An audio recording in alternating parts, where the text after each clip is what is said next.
Honorable dignitaries, fellow members of the IEEE fraternity, and all of you presented here today, a very good evening to all. I welcome to this webinar organized by IEEE Malabar subsection in association with IEEE Malabar Hub and also is jointly organized with IEEE student branch of KMCT College of Engineering for Women for the 60th webinar. This section is on the topic Unraveling Molecular Mechanism of Estradiol Leptin Crosstalk in Endometrial Cancer, which will be headed by our honorable speaker, Dr. Suresh PS. He is currently working as Assistant Professor, Gate 1 at College of Biotechnology, NIT Calicut. He received his undergraduate and postgraduate degree from Christian Medical College and Hospital Vellore and JIPMA, Puducherry, respectively. He then completed his PhD from the Indian Institute of India, Bangalore, in 2010, studying ovarian biology in rodents and monkeys. At further enhanced research experience, he worked as a postdoctoral research scientist in the Department of Pharmacology and Toxicology Medical College of Wisconsin, USA. He authored more than 40 research articles with a cumulative impact factor of 160 in various international reputed journals of cell biology, including Nature Medicine, Journal of Biological Chemistry, Molecular Cancer Therapeutics, etc. He was a visiting professor at the Tokushima University, Japan, and Satara Fellow, and his current research projects in his lab at NIT Calicut focus on endocrine cancer, signal, transductional reproductive, and supported by research grants from DST, DBT, UGC, and NIT Calicut. It's my honor to invite and welcome you, sir, to this webinar. Sir. Thank you, Punya, for nice introduction. And also, I would like to thank Dr. Samira for this opportunity. And it's always a great pleasure to interact with young minds of diverse backgrounds. Myself, as you know, I'm a biologist, and I work on problems related to humans, especially some diseases like cancer. I work on breast cancer and endometrial cancer. As the title says here, what I'm going to do here is, since it's a background with uh, pro, I won't say limited knowledge, but not exposed to various intricate experimental designs of this understanding this molecular mechanisms. I will go through a basic aspects of it, and you can stop me and ask me. This is just a learning process, one to one, so you can ask me, stop and ask me any doubts wherever you find it difficult to understand. All right. So the title I have chosen to talk today is Unraveling Molecular Mechanisms of Estradiol Leptin Crosstalk in Endometrial Cancer. Endometrial cancer is also generally called as uterine cancer. I'm sure everyone knows about uterus, right? Uterus is a structure which, embryo develops implantation and embryo grows there. That's uterine cancer, or endometrial cancer is same. What are these estradiol and leptin? Estradiol is a female sex hormone. It's also present in males, but mainly produced by ovaries of females. And they dictate various regulations in female, like accessory sexual organs, controlling the ovulation, controlling the reproductive cycle of the women. And what is leptin? Leptin is another hormone. I'm sure you would have heard about this term, hormones. Leptin is another hormone which is present in both sexes and controls your eating appetite. Like, for example, if you are overfed, which controls your appetite, the leptin is an hormone that is secreted from the adipocytes that will regulate your feeding behavior. So you will feel satiety, right? So you will feel after you complete your heavy meal, you will not be able to eat more because of certain hormones from gastric glands as well as from leptin from adipose tissue. So I'm going to connect these two hormones with uterine cancer. And before that, these hormones have been implicated with a problem called as obesity. I'm sure obesity, everyone would have heard obese, meaning being fat. What is obesity? And these are some of the important topics that I would like to cover in this talk. And what is obesity? Obesity you normally see among many that who are obese, and it is a complex multifactorial disease, and also it's preventable disease. Okay, mainly it is a condition where there is a abnormal or excessive fat deposition. So anybody who is obese, you will see that fat deposited in multiple sites, multiple organs. And if you look at the statistics of obesity, okay, why I'm talking about obesity? Because these two hormones are linked with obesity. Okay, I'm going to connect obesity and other diseases through these hormones, especially the endometrial cancer. And if you look at the statistics of obesity, and I have taken from a website called as Data World Obesity Organization, especially for India. This website is very interesting. You can go and look at this website. What is the number of obese people in India, sex, men, female, and child obesity. All these details are very well clearly given. And we are also having this, usually the Western world is having this problem of obese individuals. And that relates to development of diabetes and other disorders. But India is also becoming a hub center for obese individuals with high incidence of obese diabetes mellitus. So if you look at these numbers, of course, it's not a very latest numbers, but in 2016, globally, more than 1.9 billion adults are overweight and 650 million are obese. And 2016, 40% of females greater than 18 years were overweight, and out of these adults, females 15% were obese. And 2.8 million deaths are reported as a result of being overweight and obese. Obese is, itself is a disease because it involves various disorders within the organs and also causes diseases like diabetes mellitus. It's a high susceptible factor or a risk factor for the development of diabetes mellitus. Not only diabetes mellitus, even cancers, which we will see in a while. In 2020, 39 million children under the age of 5 are overweight or obese. It's as per the World Health Organization. Okay. In India, greater than 135 million individuals were affected by obesity, and the abdominal obesity is one of the major risk factors for cardiovascular disease. I'm sure everyone would have heard about heart attacks, right? This is one of the resultant of obesity because your blood vessels that supply blood to the heart gets clogged or blocked by the deposition of fat, which we call it as heart attacks or myocardial infarction, where the block, because of the blocks, the blood cannot be supplied to heart and heart cannot function and heart stops functioning and one will eventually die. So this is also a resultant of obesity. So obesity can lead to multiple disorders, and you can see the numbers are really increasing globally, either nationally as well as internationally. And I want everyone to go and look at this website, Data World Obesity Organization, especially India. You can understand the real scenario in India, how much obesity is commonly seen, and what are the disorders because of obesity that Indians are facing with. Okay. Now, what are the risk factors for obesity? One, of course, overeating, which everyone knows about it. And what is the reason for overeating? We will see in a while. But the the important individual factors that can make one obese will be high calorie intake. Okay, you use any words. Now people are talking about junk food. Okay, junk food of high calorie drinks and all kinds of foods. Nowadays we are prone to have that.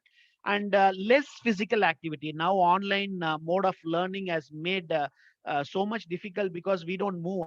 Actually, we are sitting for a long while watching computer for our online classes. That includes both teaching faculties as well as the students. This also relates to less physical activity. In fact, many studies have being done now because of COVID and online teaching and marked enhancement of the BMI, body mass index or something. Little or excess sleep. Genetics is, of course, is one of another thing which can contribute to obese factors, because in families you will be seeing that many people are obese. It may not be directly related to high calorie intake of food, but there can be a genetic factors which can lead to certain diseases. For example, you can have some adrenal diseases like Cushing's disease.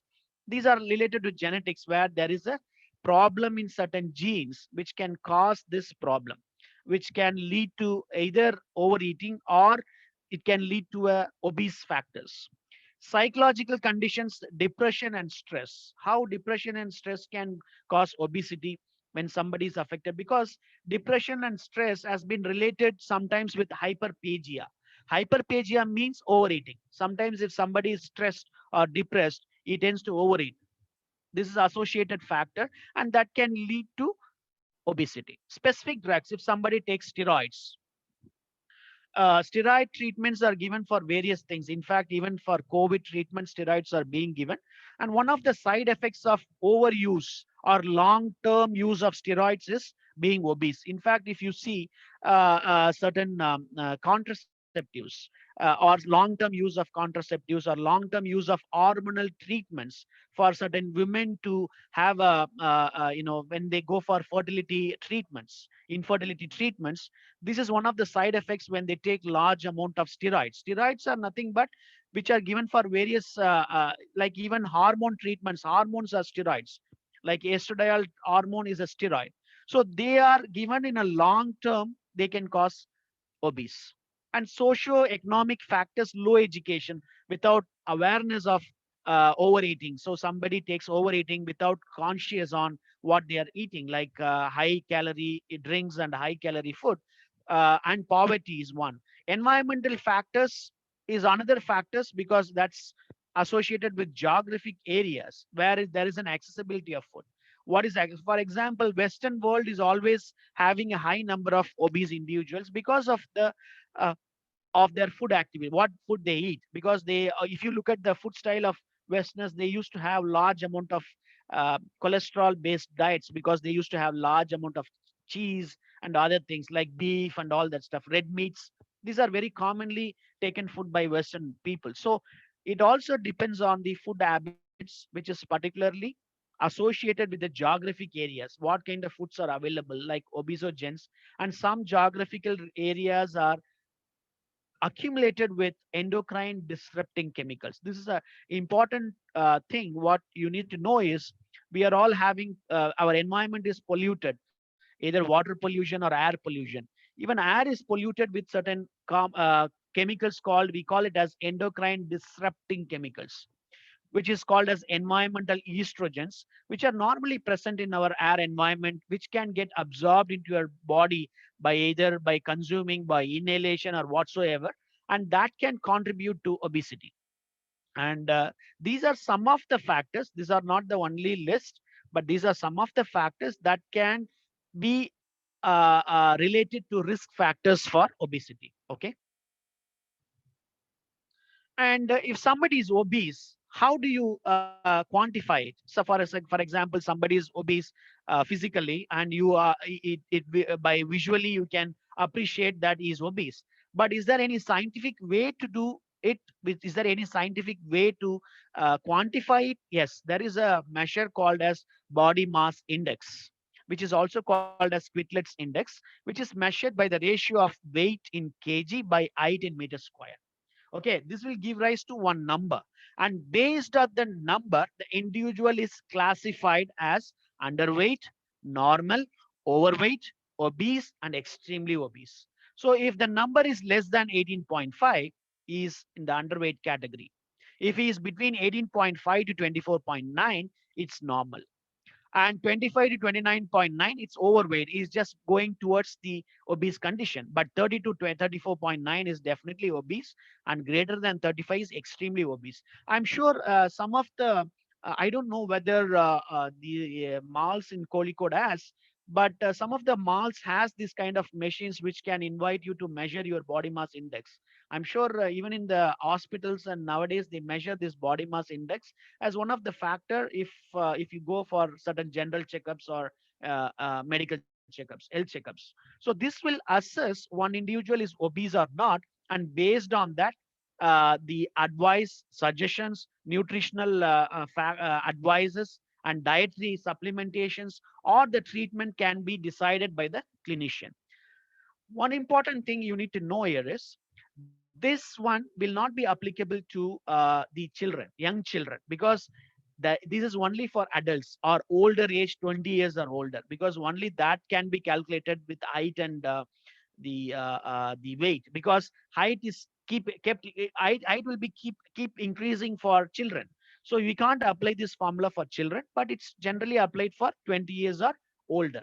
So this is a common thing. You will be hearing from many of your friends or many of your relatives when they go for health checkup. They'll say BMI, my BMI is this much, my doctor advises like this, I'm going into a overweight stage or obese stage and all that stuff. This is the formula to calculate, and this is called a simplest anthropometric index of excess body fat. Of course, this does not say where the fat is deposited. For example, you can see sumo wrestlers, they will be always obese, but this BMI will be high for them, but it doesn't say the fat distribution in your body. This is also important in context because the fat deposition in organs are much more dangerous. For example, if it is more deposited in liver, it causes fatty liver. If it is deposited in the blood vessels going to the heart, it will cause myocardial infarctions. So the deposition of fat in which areas of which part of your body, it's an organ, subcutaneous, or where it is, that also determines. But the BMI does not tell where the fat is deposited. It just gives you a physical anthropometric measure of whether you are obese or not. This is a very important concept that one has to know, because BMI is nowadays people are talking about. In fact, advertisements for oils, some of the oil cooking oils, they say they always talk about BMI, and some advertisements even says BMI and all that stuff. This is what BMI is all about.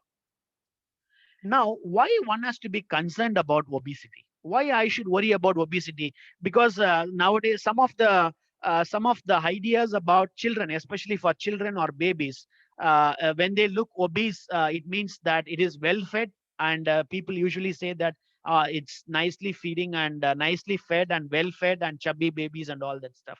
Of course, that's a different concept. But even adults feel that, okay, I'm obese, it's a sign of well-fed state, and it's also a sign of different aspects. But one has to really worry about obesity because it can lead to various disorders, and you can see the list, and this is not the entire list, but you can see many diseases that are now correlated with obese conditions. Like you can see liver diseases, osteoarthritis, psychological conditions, dyslipidemia, hypertension. This is one common thing now. Everybody, even young people, are suffering with blood pressure. That's called a hypertension, blood pressure. And diabetes mellitus. It's which because now India is becoming a hub capital for diabetes mellitus in the global scenario. And one of the reasons that they correlate is increased obese individuals. It can lead to type 2 diabetes mellitus and ischemic stroke. If the blood is clogged, blood supplying to brain is clogged, and also it can be because of hypertension or increased blood pressure, this can cause ischemic stroke, pulmonary dysfunction, mental health, cancers. That's what my talk is going to go about. But cancers are little dangerous from every other disease because they are, of course, now it's treatable and manageable. But if it is lately diagnosed, it can definitely lead to mortality of any individual. So one has to worry about the cancers incidence, if because obesity is one of the risk factor for cancer. Many cancers, obesity is the risk factor. And some cancers has an high incidence like endometrial cancer or uterine cancer. And colon cancer is another one. What kind of food you are eating? If you are eating red meat and fatty food, and that's your constant food habit, you have a higher incidence of developing colon cancers. In fact, Asians like Chinese have a higher incidence of colon cancer, probably because of various food habits like a junk food or whatever preservatives or whatsoever. So and trauma and infections, if somebody is obese, their immune system is also low, immune activation or immune function is also low. So that can lead to have a attract more amount of infections, so that infections, and they can have the trauma and infections. Gallbladder disease, which means gallbladder is a small thing which is attached to your liver, and if there is a high amount of cholesterol, it can cause gallbladder stones. And I'm sure everyone, some of you have heard about kidney stones, right? Kidney stones. And there is also another thing called gallbladder stones. So people remove gallbladder because of formation of stones. And how does the stones form? Because there is a high amount of cholesterol. They under the supersaturation, they form stones, and that stones they give pain. And even young people nowadays they have this kind of stones, and they go for surgical removal of gallbladder. Okay, chronic inflammation and hepatitis, reproductive dysfunction. Infertility is another one, because nowadays even infertility is increasing in numbers, and infertility clinics are high in numbers nowadays, because one condition that can affect their reproductive efficiency or reproductive or fertility, because if it's obese women, their ovaries functioning may not be really efficient. And it also applies to the testosterone and other functions of human males. All right. So one has to worry about obesity because you can develop various diseases and disorders that has been mentioned in this slide. And cancer is one which I am interested in, associated with obesity, and we will talk about that. And obesity and cancer. Okay, if I put a link or relationship between obesity and cancer, you can see what all cancers are developed can develop because of obese conditions. You can have a thyroid cancer, you can have a breast cancer, liver cancer, gallbladder, pancreatic cancer, colon cancer, ovarian cancer, endometrial cancer, and all these cancers and their sites are also shown in this cartoon. Okay, so you can see even someone is obese, he has a higher chance of higher factor to develop this, or susceptible to develop these cancers. In fact, if you look at this pie chart, overweight is the third most reason for cause of cancer. Of course, tobacco and alcohol is the one thing, and overweight is also a reason for causing cancer. And some of the common cancers in males and females because of obesity. For example, in males, these are the cancers a males can get if he is obese. It's not like all or none phenomena. It's only suggests that if somebody is obese, he has an increased risk of developing cancer. That's all. It's not about if he's obese, he will get a cancer. It's an increased incidence. Of course, it also will be associated with its life activities, like what kind of activities he's taking and what kind of food, physical activities, and genetic susceptibility. This is another factor. Genetics, susceptibility, one can make them susceptible to cancer. So male and females as a distinct cancer. One is colorectal cancer, esophageal adenocarcinoma, kidney cancer, pancreatic cancer, and thyroid cancer. And males are obese. And of course, uterine cancer is one, or endometrial cancer is one. And breast cancer, as many of you would have been seeing this numbers which is being increased. Breast cancer is almost in India, if you look at the numbers, it's really high. The one thing most worrisome is the young women are getting, like young females are getting breast cancer. Usually, previously, if you look at the statistics of India, usually they get cancer in the post-menopausal state, which means after their menopause state, they will get the cancer. But now the young women are affected with cancer, and this can be related to various issues, like even obesity can be one issue, because nowadays the young people are more with the junk food and less physical inactivity. This is not my opinion. This is how the study goes on. The junk food and less physical activity and less exercise and all kinds of stuffs. And nowadays the young women are developing more number of young women are developing breast cancer. This is an alarming situation in India. So this is what the connection is. What this slide suggests to you is, I have talked about various diseases, but I am focused on cancer and obesity relationship. And how does obesity causes this cancer?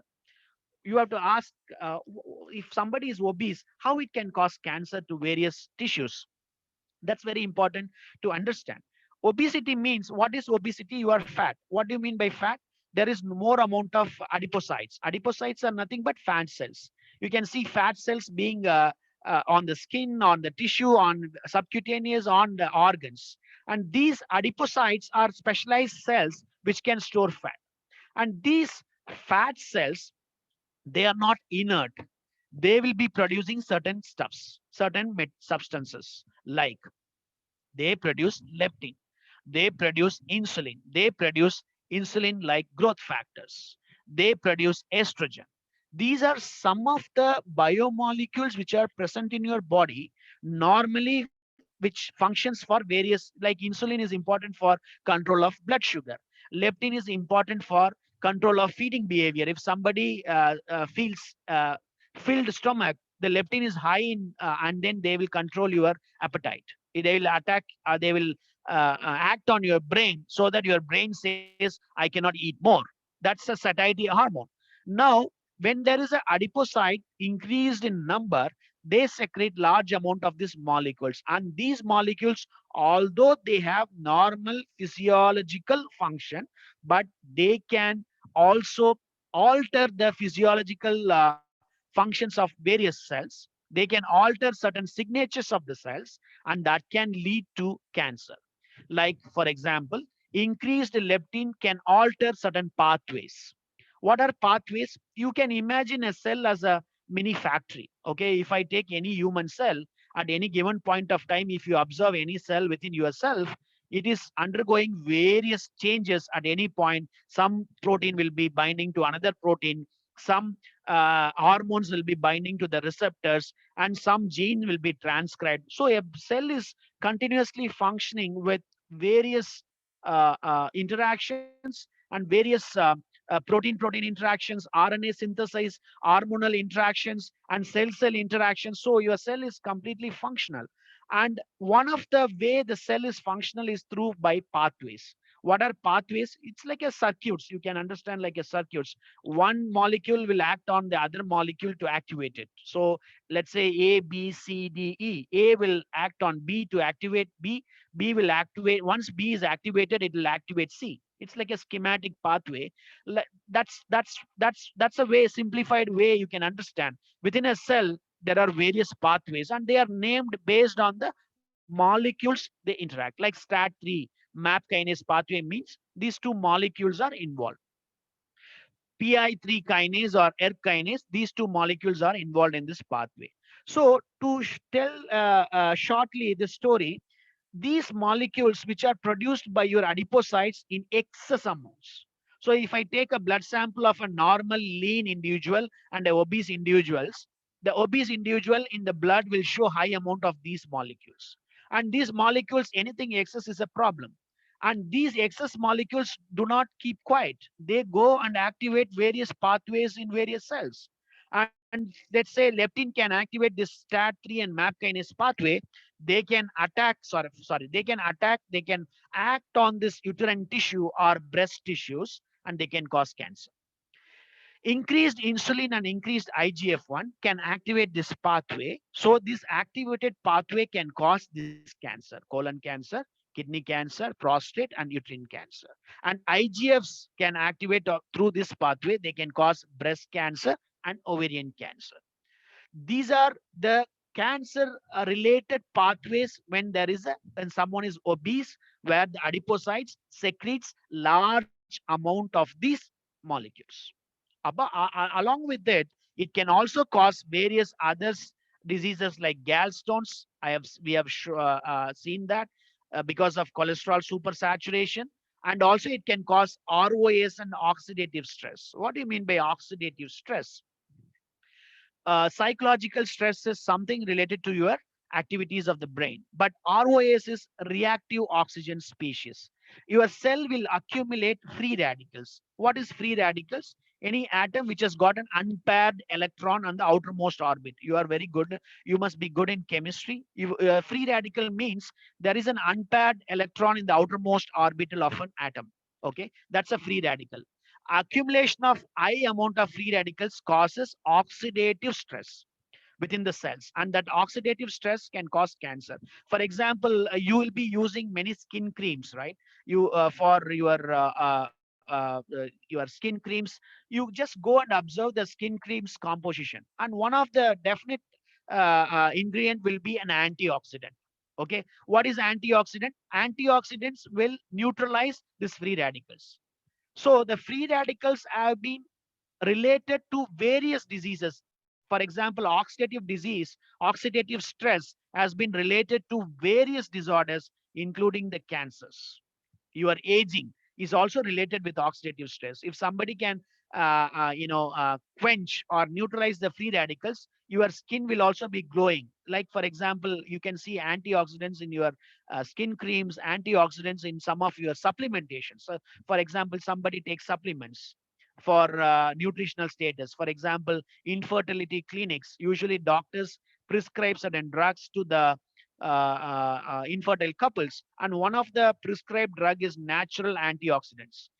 In fact, even in during the COVID times, you are asked to take more amount of vitamin C. Vitamin C from lemon, it's a natural antioxidant, and some vitamins like E also is a natural antioxidants. It not only it improves your immune function, it also can neutralize free radicals. So one has to know in obesity there is a increased free radicals, and increased free radicals means it can go and cause various things, like it can cause disease of gallbladder, it can cause disease of cancer, it can also cause various insulin resistance, it can also cause diabetes mellitus. These are some of the simplified pathways. So what is the message taken from this slide? The message is obesity is linked with cancer. Okay. And how is it linked with cancer? The obesity through adipocytes, which are the major cells of your adipose tissue, they secrete the intermediates or molecules which can activate in a abnormal way, and that can lead to cancer, and that can lead to various other like oxidative stress, inflammation, insulin resistance, which can cause diabetes mellitus. So, so this explains the biochemical basis of obesity-linked cancer and other disorders. I hope everyone is clear about what is the relationship between obesity and other disorders. Excuse me. Sorry. My topic is on uterine cancer or endometrial cancer. Okay, how obesity and uterine cancer is connected. You can look at same story. Obesity means there is a large amount of, you can see here, these are adipocytes, which are nothing but fat cells. These are secreting leptin and estrogen. Okay, these estrogens are more from adipocytes and leptin. Not only estrogen is secreted from adipocytes, but they are also secreted from ovaries of the females. But in post-menopausal state, I'm sure you all will be knowing menopause, where there is a complete stop of ovarian function and there is no menstrual cycle. Post-menopausal state. Okay, in the post-menopausal state, the females, if they are fatty, they can have the high amount of estrogen. That is one of the reason for them to be susceptible to develop breast cancer as well. That's what the incidents were more, especially in post-menopausal women who are obese. Excuse me, sorry. So these are the hormones. They are secreted from adipocytes and they enter your bloodstream. Okay, they are secreted from your leptin. These adipocytes will be distributed everywhere in your body. If somebody is obese, the adipocytes will be distributed everywhere in the body. You can see more amount of fats accumulation usually, and also it is different for males and females. You can see tummy for males, and sometimes the fat deposition is different for females. You can see the fat deposition in the different parts of the body. So they all secrete leptin and estrogen, but adiponectin is low. Adiponectin is a good factor, and leptin is a bad factor. Leptin is not a bad factor because it has its own physiological function, but in this context, high amount of leptin is becoming bad. High amount of estrogen is becoming bad, and they enter your bloodstream. And in the bloodstream, they will also will be combined with other factors from the liver. Liver is one of the important organ of your body where they metabolisms are taking place. Liver is like a factory which takes care of various metabolisms: carbohydrate metabolism, fat metabolism, liver protein metabolisms. All will be taking place in liver through liver secretion of insulin, not insulin, insulin growth factors. Insulin is secreted by pancreas. Okay, insulin growth factors, and these factors will also, in combination with these hormones, they can act on your uterine endometrial cells or uterine tissue. Uterus is the organ you will be knowing. Uterus, now I just said in the first slide, which is important for implantation or pregnancy maintenance, or the embryo development takes place there. And these uterine cells will respond to these factors. They will get a mitogenic signal. What do you mean by mitogenic signal? Which means it will make the cells to proliferate, divide into more in number. uh, Understand this problem now. Cancer is not a cell which is coming anywhere from outside. Your own normal cell gets transformed into a cancer cell. Now, when your normal cell gets transformed into a cancer cell, what is the difference? There are certain differences in the signature of the cell. One of the important property of the cancer cell is they can go indefinite proliferation. They can divide at multiple times. Okay, they can give rise to daughter cells indefinitely. That's called as, that is one of the important property of cancer cells. Whereas normal cells, they have a limited lifespan. They die after certain divisions. They can't sustain, they cannot have their lifespan continuously. This is a major difference. So a cancer cell will multiply indefinitely, so they grow as a tumor mass. Okay, and that division of cells will also be influenced by all these factors. I'm not going to go into the details of what are the factors, what are the pathways, but what you can understand from this slide is adipocytes secretes certain factors which will be high in number. Higher the number of adipocytes, higher the number of these molecules. These molecules, along with the secreted molecules from liver, which can influence the many tissues. Of course, I am focusing on endometrial tissue or uterine tissue. And this uterine tissue responds to these factors. They will be transformed from normal phenotype to a uterine cancer phenotype, which will divide now indefinitely. So they become a uterine cancer now. Okay. So you can make the connection of obesity and endometrial cancer with the sex steroids. What is the sex steroids? We have seen estrogen is one of the sex steroid. That is a sex hormone, which is hyper secreted by the adipose tissue. Hyperinsulinemia. Insulin is an hormone secreted by pancreas. What is the function of insulin? Insulin secreted by pancreas will control your sugar levels. I'm sure many people will be knowing this word diabetes mellitus, right? Everyone is affected with that. They go and measure what? They go and measure glucose levels in the blood. And glucose levels will be high in diabetes mellitus patients. And why is it high? Because they have a low amount of insulin. If there is a low amount of insulin, blood level sugar increases. And another case is insulin levels may be normal, but they are not working efficiently. They are not working at the proper level, so that they are causing insulin resistance. That is also can lead to diabetes mellitus. And obesity can lead to hyperinsulinemia, enhanced insulin secretion. And also it can lead to elevated adipokines. One example we have seen for adipokines is leptin. Okay, and these three common for obesity linking with endometrial cancers, and they also coordinately function. Like estrogen will be linked with the hyperinsulinemia, hyperinsulinemia will be linked with the hyperleptinemia. So these are the factors which has been associated with obesity. All right. Now, little more detail I will give you about estrogen and leptin. Okay, you must know about what is estradiol hormone, because it's a very physiology. It has a very huge physiological role. That so estrogen is normally secreted by ovaries of females. Okay, estrogen is normally secreted by ovaries of females, and there is a reproductive cycle for females like a menstrual cycle. We have got different 28 days of different functioning of the ovaries, like a follicular phase, luteal phase. And estrogen will be secreted by the ovaries. Apart from ovaries, the fat tissue, and also there is a peripheral conversion of testosterone to estrogen will also take place, but they are all minute levels or minor levels. But predominantly it's coming from ovaries. What are the functions of estradiols secreted from ovaries? They can lead to a muscle strength. They can prevent atherosclerosis. In fact, few studies long time back, they suggested only males are prone to develop cardiac attacks. The females have lesser incidence or lesser chance because of estradiol, a protective hormone which can prevent atherosclerosis, which means blocking of blood vessels or clogging of blood vessels that can lead to cardiac attacks. All right. They can estradiol also is responsible for ovulation.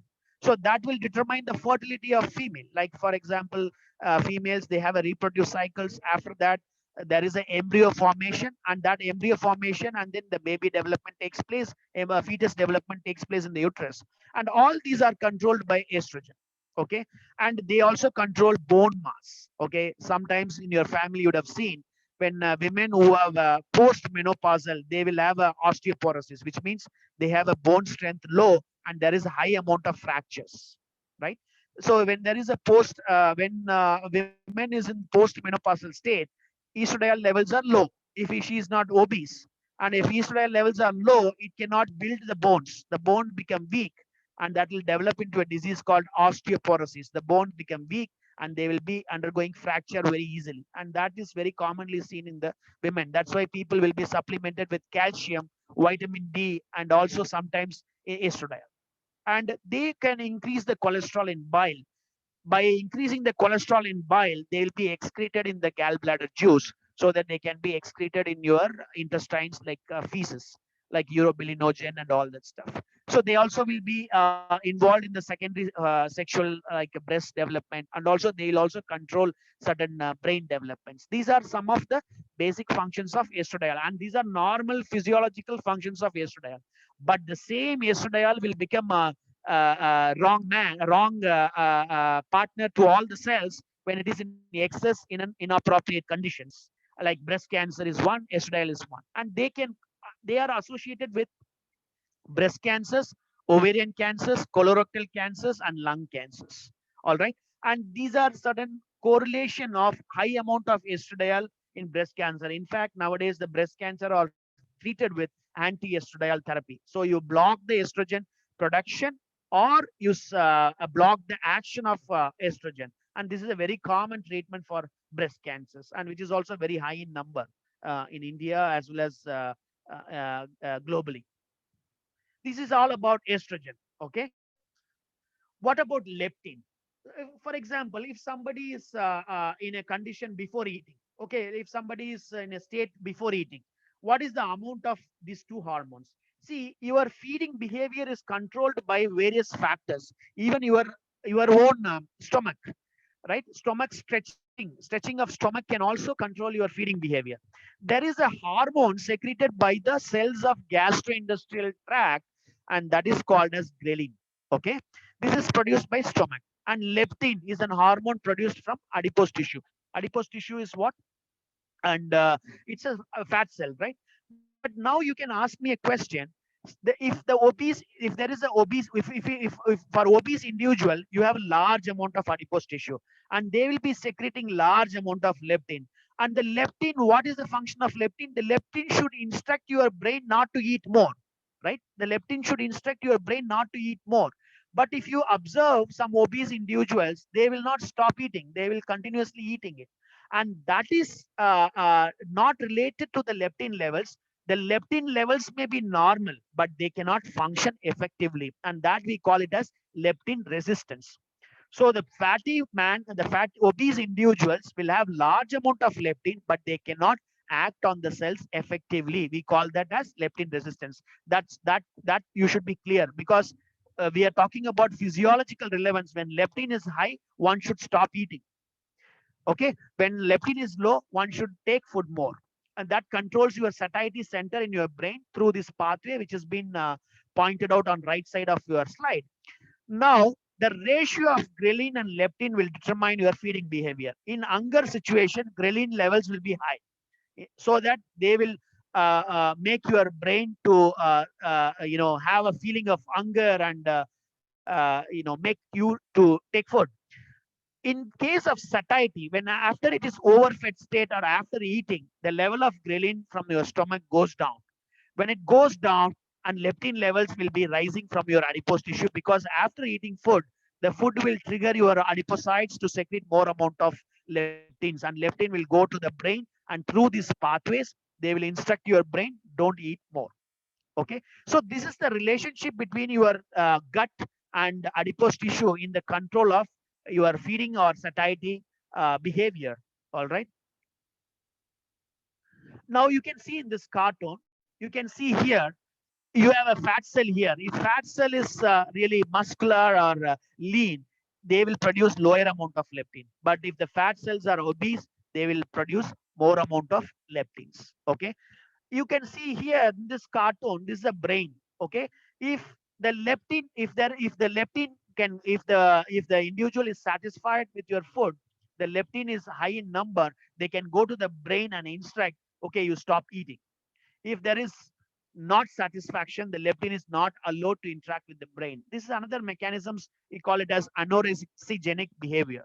Okay, and these behavior will determine your whether you want to take food more or not more, and this also is determined by the size of your fat cells amount and there is also another disorder called as anorexia nervosa. I don't know how many people have seen this. This is also very commonly seen in young females or young males. So of course, the number is less, which means without overeating, the anorexia nervosa, the individual feels that he has overeaten and he will be scared that he will become obese, and they will try to eat and then they'll try to take vomit also. And in the course of long duration of time, he will lose weight and he'll become very lean.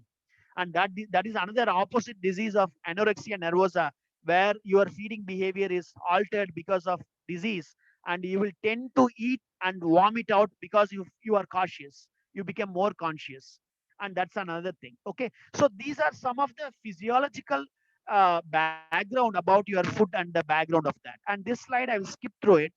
And now, if you have any questions now, I'll stop a minute. If you have any questions, you can ask me now, because I'm talking to the screen. I would also love to see if there is any interaction now. If there is any question you would like to ask, please ask me now.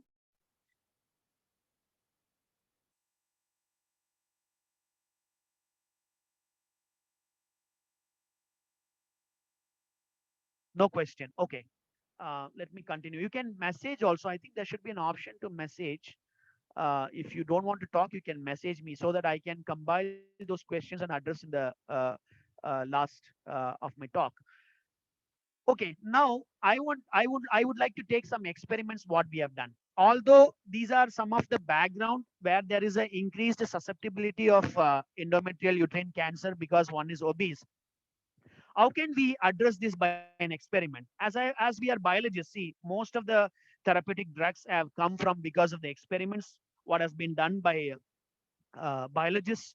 And these experiments are very important to understand the disease, to understand and devise some drugs to treat the disease, right? So we have to do certain experiments to understand the disease. What are the factors involved in the disease, so that we can target them and we can overcome the disease by drugs, right? So since I mentioned to you the hormones estradiol and leptin have been linked with the disease, now I want to address this question. I want to ask this question whether estradiol and leptin together they become close friends and they do the nasty job or the wrong job on the uterine cells, uterine tissue. That's the question we asked, whether estradiol and leptin can affect the uterine tissue and alter its phenotype. Okay, to do these experiments, I cannot do these experiments directly on humans, because human we cannot experiment, right? We have model organisms. I'm sure as a biomedical engineers, you would have been taught various model organisms are there. You want to study the brain function, neurophysiology. You can't open the brain of human and study, right? You have to study on monkeys, or some people study on the frogs, some people study on the brain, some cardiovascular function. People study on frogs. You have model organisms, and I have chosen a model organism, a mice. Okay, a mice is a model organisms that I have chosen in my study. How do I design my experiment to address this estradiol and leptin?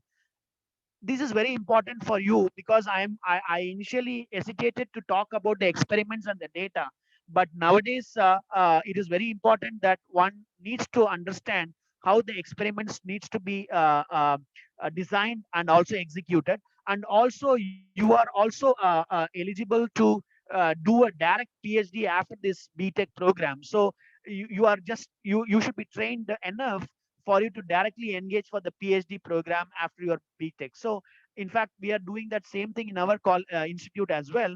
So the experimental design is something one has to really concentrate. If I have to understand estradiol leptin action in mouse uterine tissue, what I can do is I have to inject both these drugs, right? It's like hormones. I have to inject both to the mice and see what effect is seen on the uterine tissue. But the mice, female mice, will have ovaries, and ovaries will be secreting estradiol, right? There will be an endogenous estradiol. So this endogenous estradiol will interfere in the experiments. I don't want that endogenous interference of the estradiol. So what I should do, I should remove the ovaries of the mice. Okay, I can do a surgical ovarectomy. We call that as ovarectomy, which means you can remove the ovaries of the mice, and there is no endogenous production of estradiol. All right. So this the mice will survive. There is no problem with the survival of the mice. So we did a ovarectomy at 6 weeks of age. After the removal of ovaries, the mice is devoid of endogenous the stuff, and then you can look at you treat the mice with estradiol and leptin, and then look at the tissues, what happens in the tissues of the uterine tissues. That's what we have done this experiment. You can see here OVX ovarectomy plus vehicle, OVX plus estradiol treatment, OVX plus leptin treatment, OVX and combination of estradiol and leptin. So we gave both the drugs, both the hormones. So we have this 4 or 5 different groups. Sham means it's a background where we don't do any surgery. We just open it and close it up. We don't remove the ovaries. And OVX plus cesium oil means it's a vehicle. Whatever drugs you are dissolving in, we should give back so that we can see the background changes, whatever happens. Then we give estradiol alone, we give leptin, and then we gave estradiol plus leptin. All right. Then what we did? After that, we looked at the histology of the tissues. Okay, we just looked at the tissues. You can see you don't have to really know the histology. Histology means you take sections and observe under microscopes. What you can see here is after ovarectomy, the uterine tissue shrinks because there is no estrogen to support the growth of the uterine tissue. They shrink. Whereas if you give a estradiol treatment, you can see nicely a tissue architecture, right? After leptin, it is not that much as estradiol. But if you give estradiol plus leptin, there is an enhancement of the structures. Right? This is histology, which means the sectioning of the tissues, which has been taken, and you measure the weight of the uterine tissue also. All right. So, how many of you are aware of this techniques of polymerase chain reaction? Can someone tell me? Because are you aware of this polymerase PCR, which is shortly called as?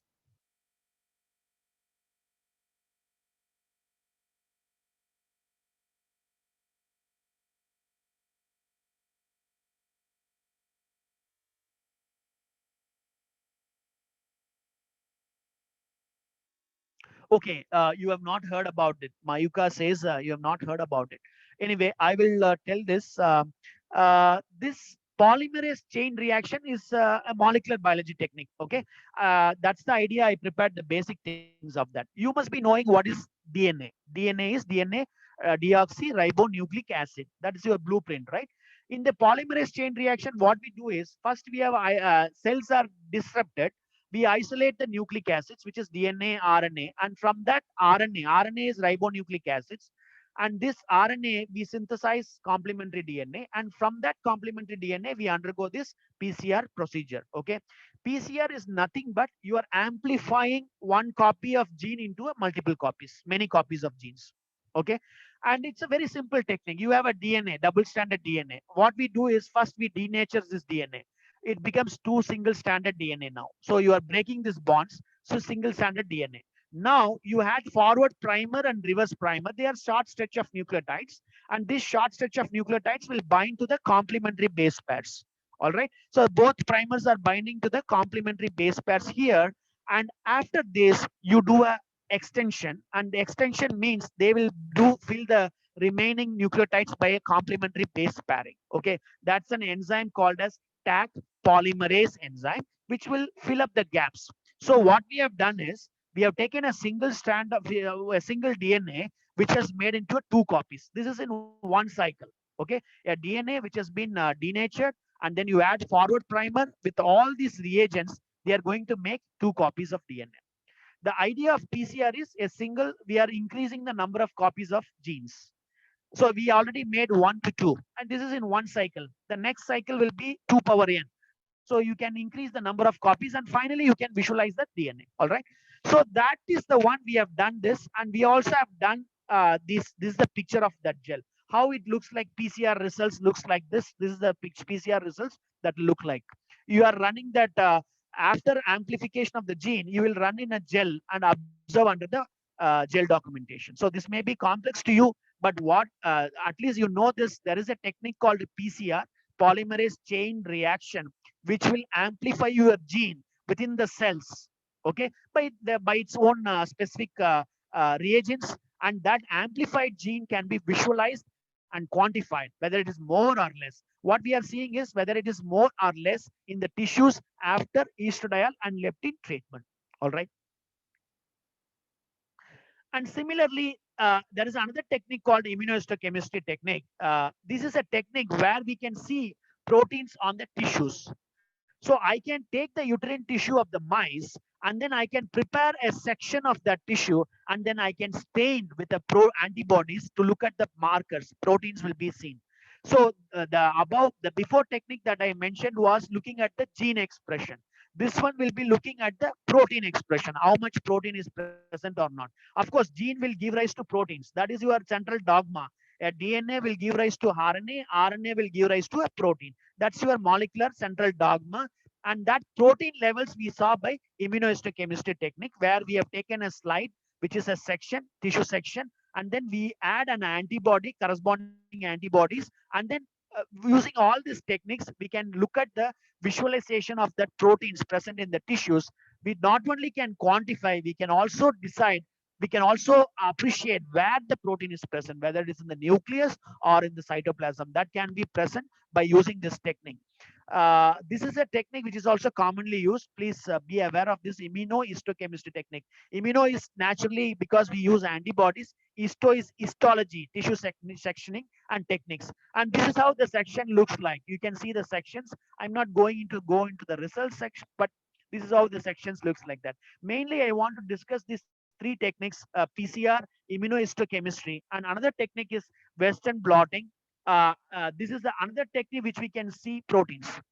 I don't know whether Western blotting you are aware of that in your techniques, but this is another molecular biology technique which is commonly used everywhere. It's commonly used to look at the protein level quantification. We isolate proteins, we run in the gel. After the gel, we'll transfer into the membrane.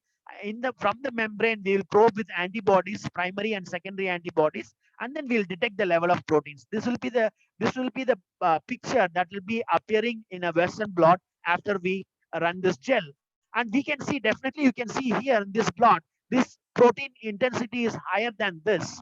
And that's how we quantify how much proteins is present, especially for some proteins, which is being mentioned here, whether it's higher, increased or decreased, whether these hormones are able to increase this or decrease this. You can see estradiol plus leptin is significantly increasing this protein, right? You can see that, right? You can compare this and this. This is significantly increasing the protein. And this is the last slide. I think I have 2 more minutes. This is the last slide we figured out. So having done many experiments, which I have not shown here for the sake of simplicity to you all, to cover the broader audience, what we have figured out in the estradiol and leptin tissue, sir, what is the discovery I made in my lab? What is the discovery? This is actually a work of my PhD scholar who is going to graduate soon. What is the discovery? What is the important finding that has come out from this study? The important finding that has come out from the study is estradiol and leptin as synergistic action. I'm sure synergistic action means you will know what is the relative meaning of synergistic, which means they combine together to modulate certain things. So estradiol and leptin both are hormones of adipose tissue. They can synergistically activate the various pathways that has been shown here. I'm not going to go into details of that. This like STAT3 pathway, and these pathways, when they are hyperactivated in the uterine tissue, they are going to cause or transform the normal uterine tissue into a cancerous tissue in the long run. For example, if somebody, it cannot happen immediately, like within a days or weeks. No cancer happens within weeks or days or months. For example, if you look at the age of colon cancer, the colon cancer would have started long time back. Various mutations, various changes takes place in your colon tissue before it can get transformed into a normal, into a cancerous colon tissue. So the cancer doesn't develop so suddenly. Lot of changes has to happen within the tissue. So many pathways should get dysregulated, disactivated, more activated, under-regulated. Many things are there. So what we figured out from our estradiol and leptin co-synergistic action is it activates various pathways that can lead to a transformation of normal cell into a cancerous cell. And this is what this slide shows, like STAT3 pathway, estrogen pathway, and all that stuff. I'm not going to go into the detail, and I would like to acknowledge the grant support that I have for this execution of this project, as well as for others. And also, I would like to thank my students and PhD scholars, especially Mr. Abhishek Shetty, whose work was presented here. And thank you for your patient listening. I do not know how much I made it very simple. I was really cautious to make this attempt as a biologist to these undergraduate students. But please ask me if you have any questions. And I would be glad to answer it. And I'll also be happy that you have understood something, take home message like, thank you for your patient listening. And any questions, please ask me. And I think one question is there in the chart is Shesha. Is all type of cancer mainly due to obesity? Many cancers that I've shown in a cartoon has been correlated with obesity. Yes, you can correlate many cancers to obesity, but the relative incidence may be different. For example, uterine cancer has got a highest incidence with associated with obesity compared to maybe testicular cancer, compared to ovarian cancer, compared to probably gallbladder cancer. So incidence may be different. The ratio, the factor may be different. Higher incidence for endometrial cancer, lesser incidence for pancreatic cancer, but more cancers, many cancers can be correlated with obesity. Yes. Any questions?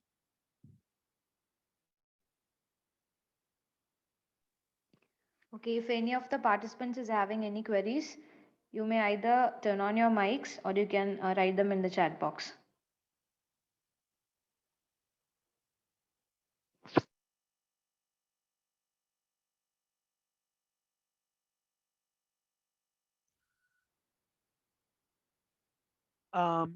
Sir, can a woman with uterine cancer still be fertile?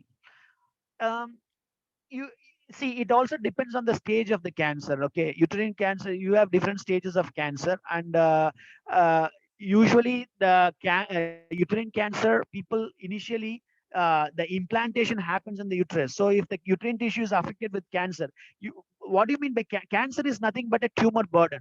It will take all the nutrients, it will take all the blood vessels, it will block the see, uterine tissue. It's a physical hosting environment for the embryo to develop.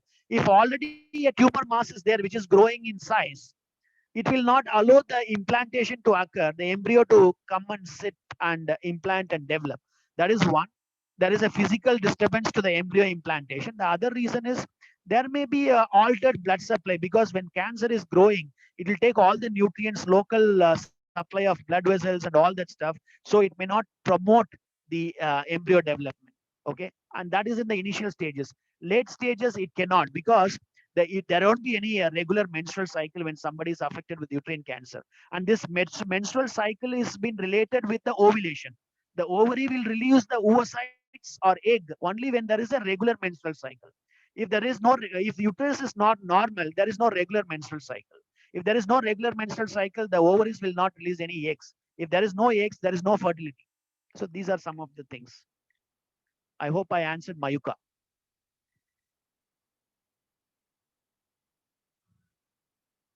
Rahul, thanks for the talk. Is cancer caused by obstruction in communication pathways of body to recognize mutation? Is is this the big picture? I really did not get your answer, but I not question, but whatever I understood, I will answer it. If the answer is correct, you'd let me know. What you're talking about is mutations. See, what we talk now is obesity linked with cancer. There is another cause called genetic cause for cancer. Sometimes in family there will be a breast cancer running in the family. and because of mutations. This is called as genetics. Okay, somebody is affected with mutation of a particular gene, let's say BRCA, breast cancer gene, she will get a breast cancer. Okay, and the family will be having breast cancer, so the genetic screening detects them if they are mutated, and some of the people will be taking off their breasts, like surgically they remove their breast because they have a higher chance of developing breast cancer because of these mutations. The mutations are recognized by the cellular machineries, but the mutation is because the proteins which gets the mutations, they don't function properly. For example, BRCA in breast cancer is like a police. Okay, the who controls the cell should not go in a wrong path, but the police becomes corrupted, the police is mutated, then it doesn't it cannot take care of the cell when it is going in a wrong path, and obviously it gets transformed into a cancer. Especially I'm talking about breast cancer. Okay, that's the answer I would like to give. Which type of cancer is most dangerous? I think there is a you can see the literature. There are various cancers which has got a survival time. Okay, survival probability. For example, pancreatic cancer is very highly lethal. Testicular cancer is not very highly lethal, which we calculate by 5 year survival period. After cancer, how many patients can live for 5 years? Okay, that's called 5 year survival period. Okay, this is the basis to classify a cancer a highly aggressive or less aggressive. For example, glioma, brain cancer. It also depends on the stage of the cancer. Some cancers are highly aggressive, which means they can collapse you very soon, like glioma, pancreatic cancer. Whereas testicular cancer is not highly invasive, highly metastatic. It depends on the cell types. Definitely, there is a range for different cancers. You can just look at the literature.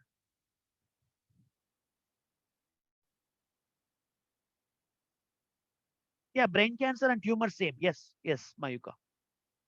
If there is a direct message, yes. Tumor and cancer is same.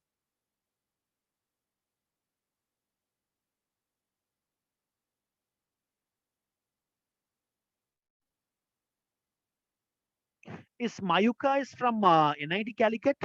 I had one student in my first year life science.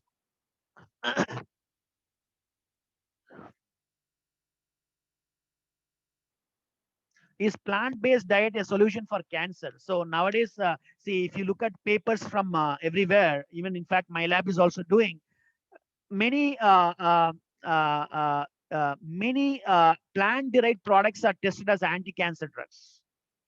Okay, many plant-derived products, metabolites and products are tested as anti-cancer drugs. Why it's advantageous? Because they are less giving side effects, less side effects, and they can act broad things. And in fact, our lab is working on one plant-derived product called gambogic acid.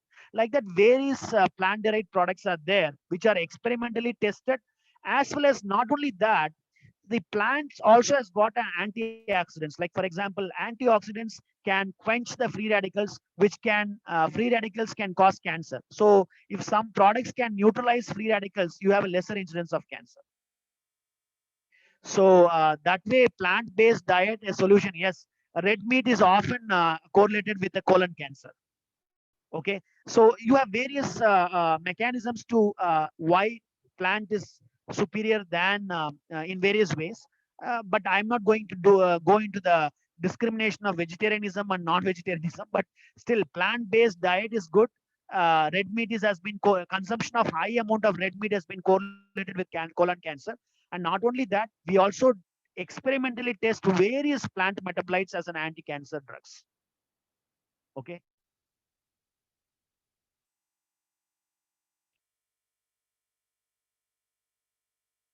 Did I answer, Rahul? Yes.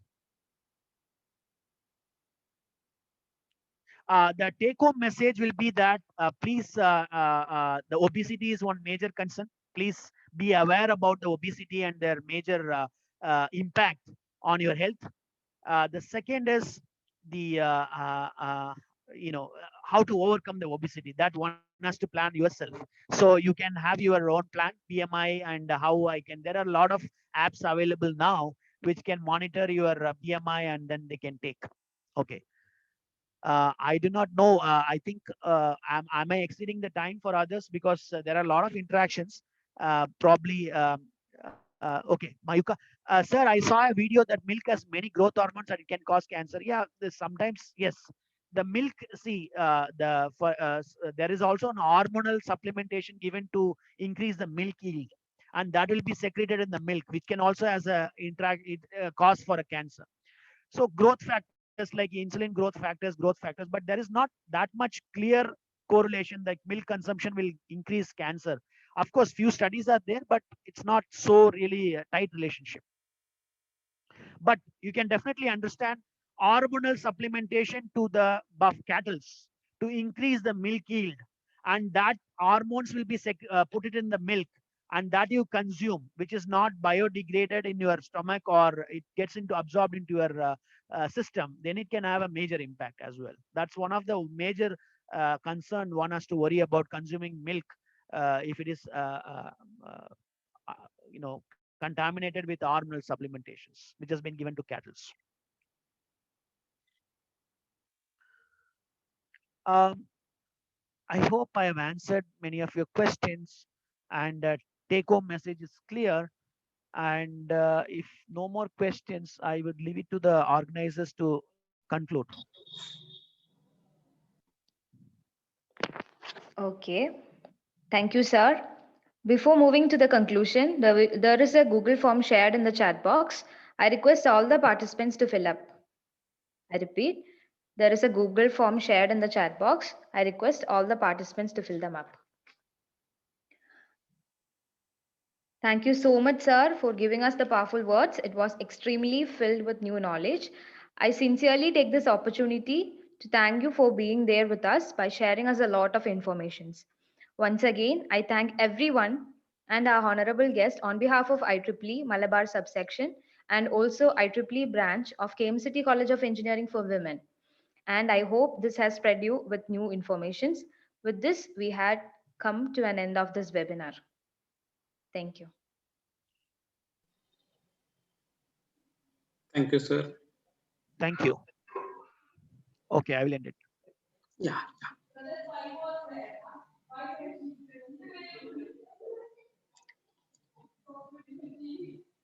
Yeah.